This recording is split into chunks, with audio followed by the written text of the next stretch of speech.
ఇక ఇదే అంశంపై మనతో చర్చించడానికి ఈరోజు అందే సత్యం లైవ్లో సిద్ధంగా ఉన్నారు. నమస్కారం సార్. నమస్తే. ఓకే అండి, ఇప్పుడు మొరాకో నుంచి వేలాది మంది వలసదారులు స్పెయిన్ భూభాగంలో ఉన్న సెయూటాలోకి ఎందుకు ప్రవేశిస్తున్నారు? అంటే రాజకీయంగా కానీ న్యాయపరంగా ఏమైనా కారణాలు ఉన్నాయంటారా? ఆ, వలసలకు 2-3 కారణాలు ఊహిస్తున్నారు. ఒకటి, మొరాకో రాజు ఆయన వార్షికోత్సవం సందర్భంగా ఖైదీలందరినీ విడుదల చేశాడు. అటువంటి ఖైదీలందరూ కూడా, ఒక్క ఖైదీలే కాదు మిగతా వాళ్ళు కూడా మొత్తం కూడా ఒక్క ఉదుట్న సియాట్లోకి ప్రవేశించారు. సియాట ప్రాంతం లేదా పట్టణానికి మొరాకోకు మధ్య ఒక 5 కిలోమీటర్ల సముద్రం ఉంటుంది.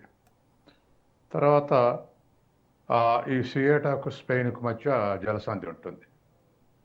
స్పెయిన్కు దూరమైన మొరాకోకు దగ్గరైన రాజకీయంగా మాత్రం భౌగోళికంగా ఈ సియాట్ అనేటువంటి ప్రాంతం స్పెయిన్లోనే ఉంటుంది. దరిదాపు 400 సంవత్సరాల నుంచి స్పెయిన్ ఆధీనంలో ఉంది. కానీ భౌగోళికంగా మొరాకోకు దగ్గరగా ఉంది.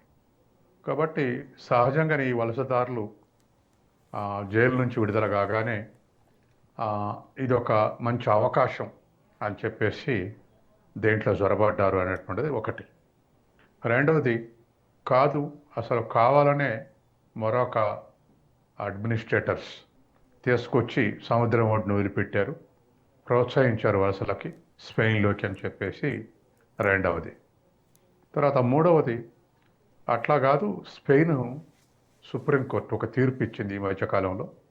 ఆ తీర్పులో భూభాగం ద్వారా వస్తే రానివ్వకండి, వెంటనే పంపించేయండి. సముద్ర మార్గం ద్వారా వస్తే వాళ్ళు శరణార్థులు వాళ్ళ వివరాలు తెలుసుకొని నెమ్మదిగా పంపించండి అని ఒక తీర్పు ఇచ్చింది సుప్రీంకోర్టు. దాంతో సుప్రీంకోర్టు తీర్పు ప్రకారం స్పెయిన్లోకి ప్రవేశిస్తే పౌరసత్వం లభిస్తుంది, శాశ్వతంగా ఉండనిస్తారనేటువంటి ఒక భ్రమలకు లోనై మొత్తం మీద 60,000 మంది చొరబడ్డారు. ఈ 3 కారణాలు ఇవాళ వలసలకు కారణమని చెప్తా ఉన్నారు. ఓకే, ఇప్పుడు ఈ పరిస్థితిని అదుపులోకి తెచ్చేందుకు స్పెయిన్ ప్రభుత్వం ఎలాంటి భద్రతా చర్యలు తీసుకుంది? గతంలో బార్డర్ సెక్యూరిటీ ఫోర్స్ ఉంది, కానీ అకస్మాత్తుగా బార్డర్ సెక్యూరిటీ ఫోర్సు 60,000 మంది జొరబడతారని అనుకోలేదు. కానీ 24 అవర్స్లో 48,000 మంది మళ్ళీ తిరిగి వచ్చేసారు. వెనక్కు స్పెయిన్ అథారిటీస్ పంపించినా లేదా వీళ్ళే రియలైజ్ అయినా వెనకకు పంపించారు. కాబట్టి ఇంకొక 10-12,000 మంది నెమ్మదిగా పంపిస్తున్నారు. ఏదేమైనా ఇది ప్రపంచం మొత్తానికి ఒక ఇండికేషన్ ఏమిటంటే, ఎందుకు ఇట్లా వచ్చి ఉంటారు అనుకుంటే, అన్ని దేశాల్లాగా ఆ దేశం కూడా రిలేటివ్ పావర్టీ ఉంది. అర్బన్ రిచ్కి రూరల్ పావర్టీకి బాగా తేడా ఉంది. ఆ పేదరికమే ఒక ఎక్కువ rich country, relatively rich country Morocco కన్నా స్పెయిన్ రిచ్ కంట్రీ కాబట్టి రిచ్ కంట్రీలకు జొరబడితే మంచి జీవితం లభిస్తుంది అనుకొని చెప్పేసి మొరాకో నుంచి ఉన్నటువంటి అసమానతలు, ముఖ్యంగా రూరల్లో ఉన్నటువంటి పావర్టీ, అట్లా ఆ అవకాశం అంటే పేదలు ఇట్లా జొరబట్టడానికి కారణమై ఉంటుంది అనేటువంటిది మరొకటి వాదన కూడా ఉంది. అంటే ఇప్పుడు మొరాకోలో నెలకొన్న సామాజిక ఆర్థిక కారణాలు ఏమైనా నెలకొన్నాయంటారా? ఖచ్చితంగా. ఎందుకంటే అర్బన్ రిచ్ చాలా రిచ్గా ఉన్నారు, రూరల్ పూర్ సాధారణంగా ఎప్పుడు మొరాకోలో కరువులు వస్తుంటాయి. వ్యవసాయం మీద ఆధారపడ్డ వాళ్ళందరూ ఆ కరువులకు లోనవుతారు. అది మొరాకో రిచ్ కంట్రీ కాదు, మరి పూర్ కంట్రీ కాదు, మిడిల్ కంట్రీ.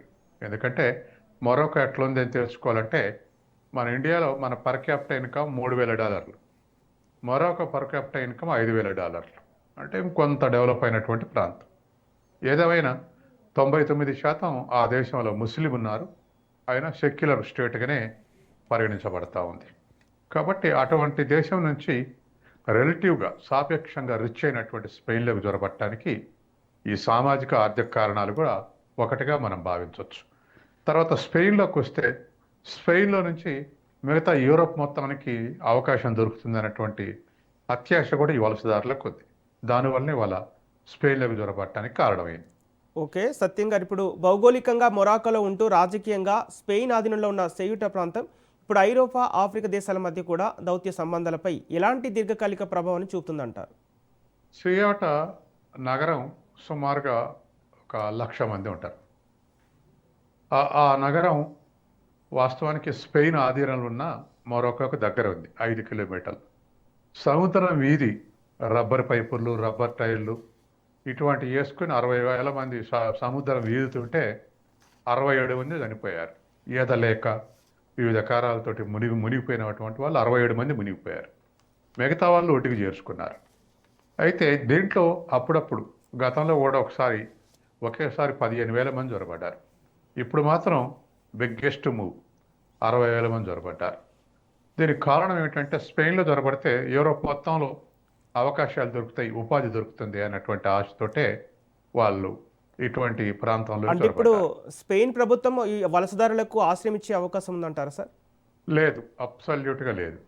ఎందుకంటే ఒక సుప్రీంకోర్టు జడ్జిమెంట్ మాత్రం శరణాలు వస్తే, సముద్రం ద్వారా శరణాలు వస్తే వాళ్ళ వివరాలు కనుక్కొని వాళ్ళు నెమ్మదిగా పంపించేయండి, నమోదు చేయండి శరణార్థుల గురించి అనేటువంటి ఒక జడ్జిమెంట్ ఆసరా చేసుకొని అవకాశం లభిస్తుంది అనేటువంటి ఉద్దేశంతో ప్రవేశించారు.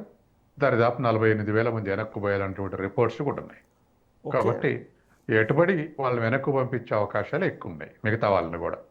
ఓకే, ప్రధానంగా అంటే సెయూటా భూభాగంలోకి ఎంటర్ అవ్వడం వెనుక కారణాలు ఏంటండి? సెయూటా డెవలప్డ్ నగరం, డెవలప్డ్ సిటీ.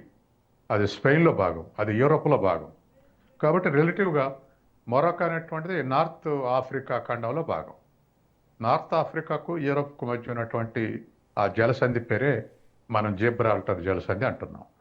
కాబట్టి అక్కడి నుంచి దీంట్లోకి ప్రవేశిస్తే ఇక్కడ నుంచి సియాటా నుంచి స్పెయిన్ నుంచి త్రూఅవుట్ యూరోప్ అట్లా ప్రవేశించవచ్చినటువంటి ఆశతోటి వాళ్ళు జ్వరబడ్డారు. కానీ వెంటనే వెనకకు పంపించారు. ఇప్పుడు 48,000 మంది 24 అవర్స్లో పంపించారు. మిగతాళ్ళు కూడా పంపించే అవకాశాలు ఎక్కువ ఉన్నాయి.